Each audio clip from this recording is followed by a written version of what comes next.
बिस्मिल्लाहिर्रहमानिर्रहीम। अस्सलाम वालेकुम व्यूअर्स, उम्मीद है आप सब खैरियत से होंगे। आप सबको मैं अपने यूट्यूब चैनल एवरीडे साइकोलॉजी में वेलकम करता हूं। आज हम डिस्कस करेंगे ताल्लुकात में हुदूद व क़यूद का तयन। Limit setting in relationship is very important in our life. और सबसे अहम बात यह है कि हमारी एक सोच होती है कि हम अपने रिश्तों में जितनी ज़्यादा आज़ादी और जितनी ज़्यादा उन्हें हुदूद व क़यूद से आज़ाद करते हैं, इतने ज़्यादा वो मजबूत होते हैं और लॉन्ग लास्टिंग होते हैं। आपको ये वीडियो देख के पता चलेगा कि ये जो हम सोचते हैं क्या ये सही है या गलत। और दूसरी अहम बात, मेरा आपसे एक क्वेश्चन है, आप सोचें ऐसा कौन सा रिश्ता है जिसमें हदूद व क़यूद का तयन ज़रूरी नहीं। आगे बढ़ने से पहले मेरे चैनल को सब्सक्राइब कर लें और बेल आइकन को प्रेस कर लें ताकि आपको अपकमिंग वीडियोस मिलती रहें। First, we will define limit setting. A limit is a set point on which you stand to decide that this is a red line that you will never let others to cross at any cost. This is a point that you will never compromise.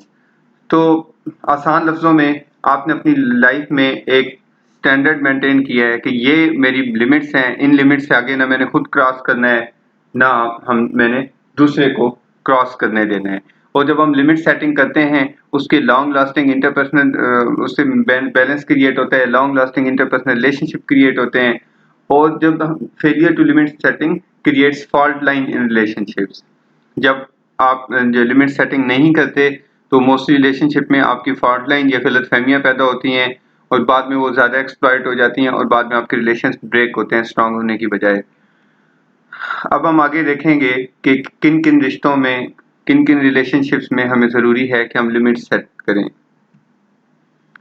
Limit setting with the supervisor और boss.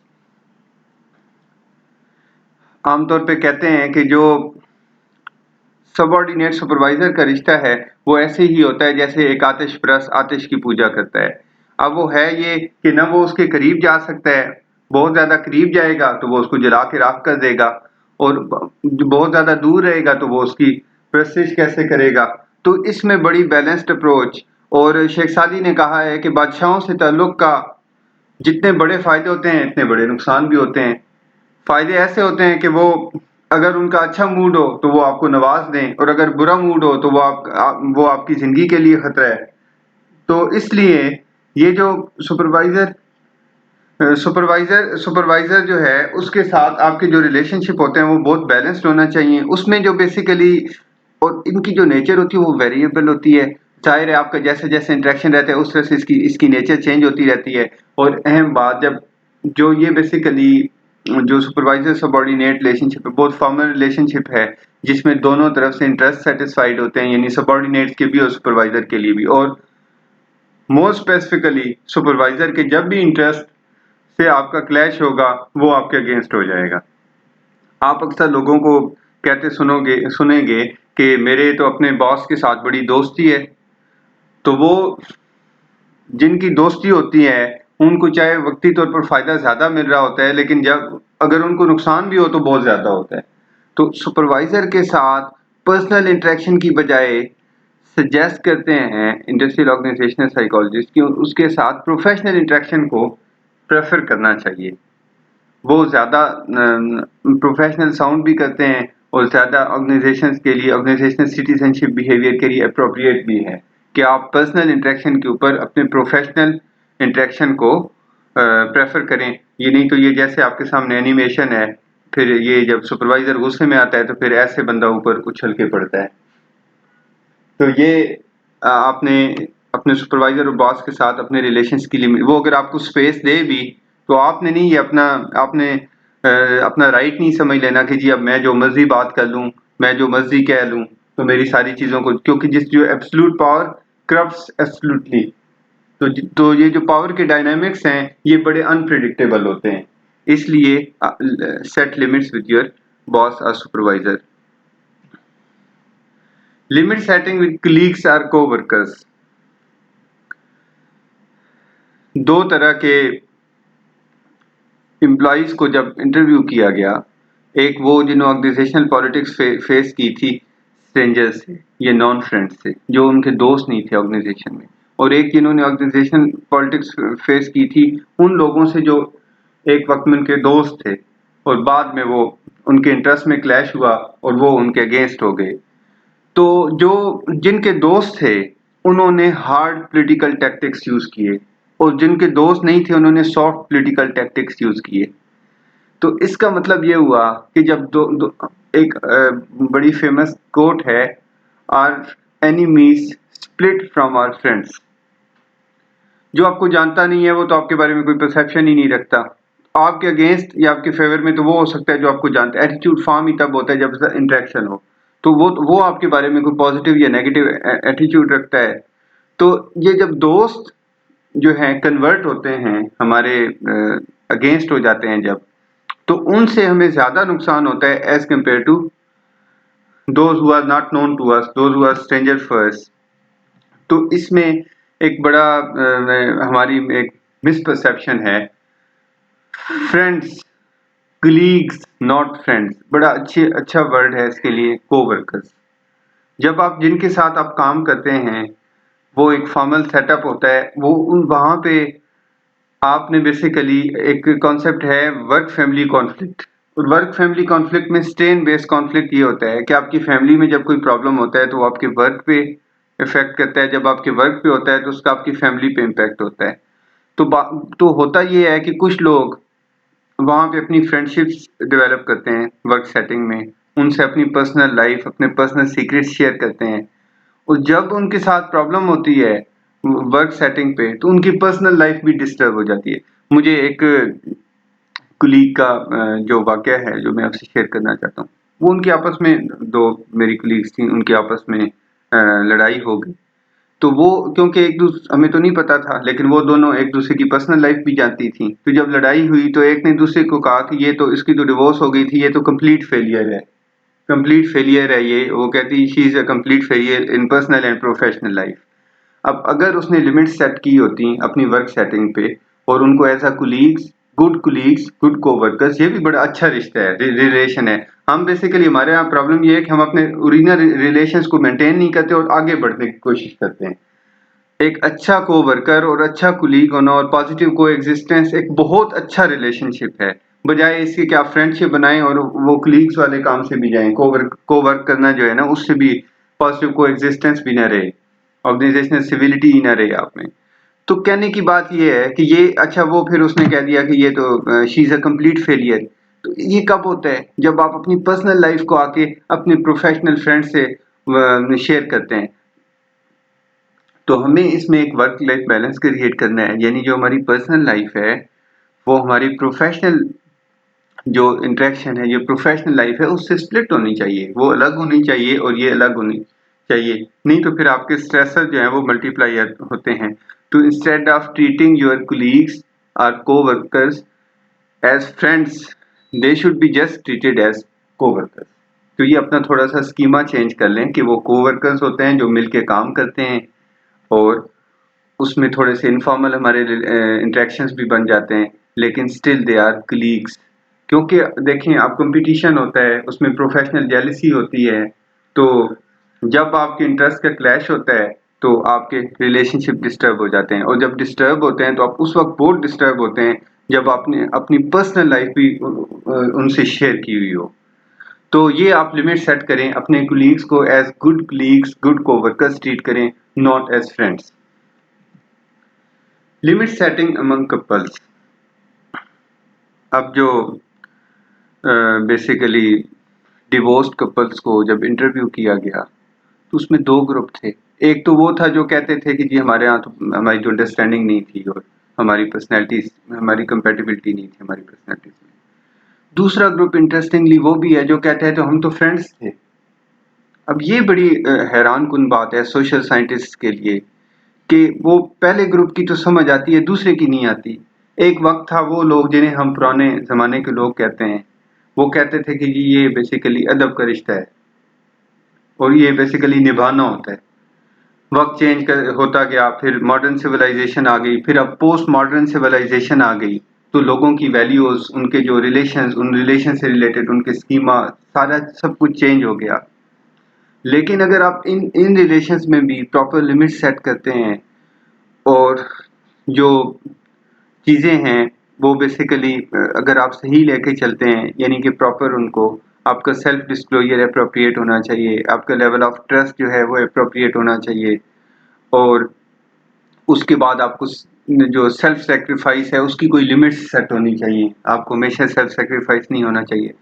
आपको ये जानना चाहिए कि what is conditional, what is unconditional, और इस relation में basically conditional positive regard होती है, अनकंडीशनल पॉजिटिव रिगार्ड नहीं होती। जब भी लोग अनकंडीशनल पॉजिटिव रिगार्ड देते हैं, उनके हमेशा रिलेशंस डिस्टर्ब होते हैं, क्योंकि ये ऐसे नहीं हो सकता कि आप एक बंदे को रिस्पेक्ट दे रहे हैं, इज्जत दे रहे हैं, और उसके रिस्पांस में ना आपको रिस्पेक्ट मिलती है, ना आपकी इज्जत का, सेल्फ रिस्पेक्ट का आपकी का ख्याल किया जाता है, ना आपको की नीड्स को कंसिडर किया जाता है। तो ये बेसिकली म्यूचुअली सेटिस्फाइंग होना चाहिए, ये सेटिस्फैक्ट्री होना चाहिए दोनों साइड से। तो अगर आप इसमें लिमिट सेट नहीं करते, यानी आप अगर ब्लाइंडली सेल्फ सेक्रीफाइस करते हैं, अगर आप अनकंडीशनल पॉजिटिव रिगार्ड हमेशा देते हैं whatever happens to you, तो उसका एंड भी कोई अच्छा नहीं होता। इसलिए मैंने आपको स्टार्ट में बताया था कि ये दो तरह के लोग थे। कुछ ऐसे भी थे तो वो कहते हैं जी हम तो फ्रेंड्स हैं, कोई फ्रेंड्स की बजाय वो हस्बैंड वाइफ का रिलेशनशिप जो है वो इटसेल्फ बहुत खूबसूरत रिश्ता है, और जो उसको मेजर लाइफ ट्रांजिशन और one of the strongest bonding भी कहते हैं। तो अगर उसको ही आप मेंटेन कर लें बजाय इसके कि आप कहें कि जी फ्रेंड्स हैं, तो इसमें फ्रेंड्स मीन कि you are equal and you would be treated equally, लेकिन होता नहीं है ऐसे। इसमें समटाइम्स आप इसमें जो है मदोजजर है, इसमें उतार चढ़ाव रहता है इस रिश्ते में। लेकिन फिर भी इसमें मैंने जो बात की कि आप अपने सेल्फ रिस्पेक्ट पे जब भी कंप्रोमाइज करेंगे आप अपने साथ ज्यादती करेंगे, और अगर उस रिश्ते के लिए करेंगे तो समझे वो रिश्ता नहीं मेंटेन होने लगा। तो ये आप जो लिमिट सेटिंग अमंग कपल्स जो है वो बेसिकली ये भी मेंटेन करनी है, ताकि ये रिलेशनशिप जो है, ताकि उसमें होम क्यास ना हो, मैरिटल कॉन्फ्लिक्ट्स, लो मैरिटल सेटिस्फेक्शन, ब्रोकन रिलेशनशिप्स, ये होते हैं अगर आप प्रॉपर लिमिट सेट नहीं करते। Limit setting in parent child relationship. Parent child relationship में आप सोचेंगे कि लिमिट सेटिंग कैसे होगी। पेरेंट चाइल्ड रिलेशनशिप में जो बेसिकली साइकोलॉजिस्ट हैं वो हमें बताते हैं कि 3 तरह के पेरेंटिंग स्टाइल्स होते हैं। एक अथॉरिटेरियन है, यानी बहुत ही हार्श किस्म की पेरेंटिंग, आप इतने सपोर्ट और वार्मथ नहीं है, लेकिन कंट्रोल बहुत स्ट्रिक्ट है आपका। तो आसान लफ्ज़ों में जैसे आप डंडे की ज़बान से बात करते हैं बच्चों से, हर वक्त हार्श टोन में, सख्ती से पनिशमेंट है, आप उनको, उनका प्रिंसिपल, उनकी परवरिश करने का। दूसरा है परमिसिव। उसमें ये होता है, ये दूसरी एक्सट्रीम है कि आप परवाह ही नहीं करते, इन्वॉल्व ही नहीं होते, बस वार्मथ है, लव है, लेकिन नो कंट्रोल, कोई इंटरवीन नहीं करते आप किसी चीज़ में भी। फ्री स्टाइल पेरेंटिंग है, बच्चों को उनके हाल पे छोड़ दिया, जो मर्जी करें। तो ये परमिसिव है। इन दोनों के दरमियान में एक बड़ा आइडियल स्टाइल है अथॉरिटेटिव पेरेंटिंग स्टाइल, जिसमें वार्मथ भी है, जिसमें गाइडेंस भी है, जिसमें कंट्रोल भी है। वो जो कहते थे ना पहले कि खिलाओ सोने का निवाला, देखो शेर की निगाह। तो बेसिकली आप अपने बच्चों की केयर करते हैं, और आपकी दोनों चीज़ों पे बेस्ड होती है आपकी पेरेंटिंग। रीइंफोर्समेंट भी है, पनिशमेंट भी है। वो अगर अच्छा करते हैं आप उन्हें वेलकम करते हैं, आप उन्हें अप्रिशिएट करते हैं, उन्हें एक्नॉलेज करते हैं, उन्हें गिफ्ट्स देते हैं। और जब वो गलत करते हैं तो आप रोकते हैं उन्हें और उन्हें पनिश करते हैं। Not physical punishment, physical punishment is not appropriate, लेकिन फिर भी आप उनसे नाराज होते हैं, आप उन्हें बताते हैं, आपने माइंड किए, आपने कह दिया आपको चॉकलेट्स नहीं मिलेंगे अगर आपने ऐसे। तो पेरेंट चाइल्ड रिलेशनशिप में जो मेरी ऑब्जर्वेशन में है, क्योंकि मेरा टीचिंग प्रोफेशन है, ऐसे मैं कई स्टूडेंट्स जिनसे सुना कि जी मेरी तो अपने फादर से फ्रेंडशिप है, मेरे तो वो फ्रेंड हैं, फिर उनके ग्रेड्स भी कम आते थे और उनका क्लास में बिहेवियर भी अप्रोप्रिएट नहीं होता था, क्योंकि जब father and parents is a first authority, जब आप उन्हें ओबे नहीं करते तो इसका मतलब आपके अंदर टेंडेंसीज डेवलप होती हैं अथॉरिटीज को डिसओबे करने की। तो ये जो फादर की अथॉरिटी है, वो जो पेरेंट्स की अथॉरिटी है, वो डिफ्यूज नहीं होनी चाहिए, उससे आपको विड्रॉ नहीं करना चाहिए। उन्हें लव केयर कंसर्न दें, लेकिन उसके साथ अपनी जो अथॉरिटी है वो ज़रूरी है इस रिश्ते की सर्वाइवल के लिए और उनकी पॉजिटिव एग्जिस्टेंस के लिए और ग्रूमिंग के लिए। तो ये पेरेंट चाइल्ड रिलेशनशिप में अथॉरिटेटिव पेरेंटिंग स्टाइल यूज़ करना चाहिए पेरेंट्स को, और प्रॉपर लिमिट सेट करनी चाहिए। बच्चों को पता होना चाहिए कि ये हमारी लिमिट्स हैं, अगर हम इन्हें क्रॉस करेंगे we will be punished. Limit setting with friends, जो कि सबसे मुश्किल भी है और सबसे अहम भी है, क्योंकि बाकी रिश्तों के तो फिर भी किसी हद तक उसका स्ट्रक्चर या उसके पैटर्न डायनामिक्स डिसाइडेड होते हैं। ये इसको सोशल साइकोलॉजी कहती है, ये इनफॉर्मल रिलेशनशिप है। और जो ये इनफॉर्मल रिलेशनशिप है, इसमें वो आपने शेर एक सुना होगा, आ रही है चाहे यूसुफ से सदा, दोस्त यहाँ थोड़े हैं और भाई बहुत। तो बेसिकली सच ये है कि इस फी ज़माना जब हम देखते हैं तो हमें दोस्त जो हैं वो बहुत थोड़े लोग जो बिल्कुल सिंसियर, ऑनेस्ट, डेड ऑनेस्ट, आपके साथ फेयर, वो दोस्त रहते हैं, होते हैं। और फिर हालात का उन पे असर नहीं पड़ता और वो वैसे फेयर रहते हैं। सबसे अहम बात तो ये है, क्योंकि लोग चेंज होते भी तो वक्त नहीं लगता। अब बात होगी ये कि लिमिट सेटिंग दोस्तों के साथ क्या आनी चाहिए। हमारे यहाँ एक बड़ा प्रॉब्लम ये भी है कि हम दोस्तों के साथ अपने फैमिली सीक्रेट्स शेयर करते हैं। फैमिली सीक्रेट्स शेयर करते हैं और फिर जब हमारे उनके साथ उतार चढ़ाव आता है दोस्तों में, तो वी आर इमोशनली ब्लैकमेल्ड। हम फिर परेशान होकर बैठे होते हैं कि जी अच्छा, उसको तो ये बात भी पता है, उसको तो ये बात भी पता है। तो जो हदूद और कयूद का जो तयन है इसमें, यानी दोस्तों के साथ, आपको पता होना चाहिए खुद। कहते हैं इंसान का जो गट है, उसका जो हमारी जो इंट्यूशन है, वो हमें खुद बताती है कि हमारा इनसे रिलेशन कैसा है। तो धोखा भी उन्हीं को मिलता है जो ट्रस्ट करते हैं, किसी और को तो नहीं मिलता। तो बात ये है कि आपने जो अपने दोस्तों के साथ जो अपने रिलेशंस हैं, आप उनको जितना ज़्यादा अपनी लिमिट्स रखेंगे, दूसरों को उनकी लिमिट्स में रहने देंगे, इतनी ही वो लॉन्ग लास्टिंग होगी। जितने ही आप अपनी लिमिट्स क्रॉस करेंगे, दूसरे की भी लिमिट्स क्रॉस करेंगे, तो उतने ही वो रिलेशनशिप डिस्टर्ब होंगे और वो उनके सर्वाइवल नहीं होगा, वो सर्वाइव नहीं करेंगे। और हमें बाज़ औक़ात लगता है कि हमारा जितना सेल्फ डिस्क्लोजर होगा, हम जितने करीब होंगे, जितने हम कॉम्प्रोमाइज़ेज़ करेंगे, अनकंडीशनल पॉजिटिव रिगार्ड देंगे, इतने रिलेशन स्ट्रांग होंगे। ऐसा होता नहीं है। हम जितने कंप्रोमाइज़ेज़ करते हैं, जितने ज़्यादा अनकंडीशनल पॉजिटिव रिगार्ड देते हैं, इतना ज़्यादा लोग अब इसको अपना राइट समझने लगते हैं। वो बेसिकली समझते हैं कि ये परसीव्ड डिज़र्विंगनेस उनमें आती है कि ये तो हमारा राइट है। तो इसलिए ये आपने एक बैलेंस क्रिएट करना है, और जब आप बैलेंस क्रिएट करेंगे, बेसिकली जो लिमिट सेटिंग का अगर आप कॉन्सेप्ट देखें, कुरान मजीद की आयत का तर्जुमा है कि हमने तुम्हें उम्मत वसत बनाया, यानी कि आप हमेशा मिडिल ग्राउंड पोजीशन लेते हैं, किसी चीज पे भी एक्सट्रीम पे नहीं जाते, न किसी के साथ नफरत में, न किसी के साथ मोहब्बत में।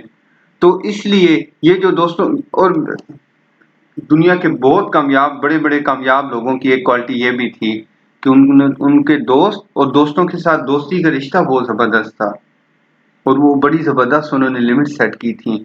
वो उन्हें रिफ्यूज़ कर सकते थे। आप अपने दोस्तों को रिफ्यूज़ करके देखें। Learn saying no to friends. आपको पता चलेगा कि ये आपकी लिमिटेशंस पे एक्सेप्ट करते हैं या नहीं। यस तो कहते रहे सारी दुनिया अच्छी है, आप उन्हें नो करके देखें, फिर उनका रिएक्शन देखें कि वो फिर क्या कहते हैं। तो इसलिए ये सारे जो हमारे यहाँ हमारे रिलेशंस थे जिन पे मैंने आज आपसे बात की कि इनमें हमें लिमिट्स सेट करनी चाहिए, और ये बड़ा लेटेस्ट कॉन्सेप्ट है पॉजिटिव साइकोलॉजी का कि हम लिमिट सेटिंग्स इन रिलेशनशिप, कि हमें किस तरह से अपने डिफरेंट पर्सनल और प्रोफेशनल रिलेशनशिप्स में लिमिट सेट करनी है, और लिमिट सेट करने के बाद खुद भी लिमिट सेट करें, दूसरों को भी कहें कि ये बताएं कि ये एक लाइन है जो आपने क्रॉस नहीं करनी।